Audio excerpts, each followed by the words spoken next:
Hi guys, karong adlaw mag-varnish ta sa atong mga lingkuran kay aron murag nawong o bag-o tan-awon. Kay wa man tay ikasuko, kay wa man tay dollar. Kita na lang mangunay og pang-varnish. Kay kita rich kid. So kita na muunay maghimok varnish kay sa June raman ni. Medyo nang uban kay tinapo kay na may daghang datong. So kita ngoy mga datong taghuat laman tag barnis sa kabuntagon. Mahuman ra lagi ni kaduga dyan. Labi na landong pa. Labo pa abot sig init ag natad. So taghuat sa laman tag barnis ani pilay atong maabot ani barnis. So maura na siya tips nga aron mabag-o ag tan-aw imong mga lingkuran sa lasit. Barnisan maple color. Kay na may tulo ka color sa barnish, natural, maple o kanang gani. So ang mga bata nga sa mukan bag-o pang ibarnisan, ginudnuran na pus duaan. Perting lami ang kinarumi sa probinsya. Practice mo nek.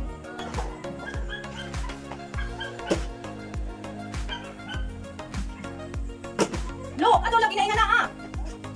Buing ka ba ko pagaling gituan imo lang gi. Dukot-dukot na imong tuan.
Tips para magmukhang bago ang inyong mga furniture ay gamitan nyo ng varnish. So varnishan nyo. Ang ginagamit pong varnish ay kulay maple. Meron silang tatlong kulay. Natural, maple at saka mahogany.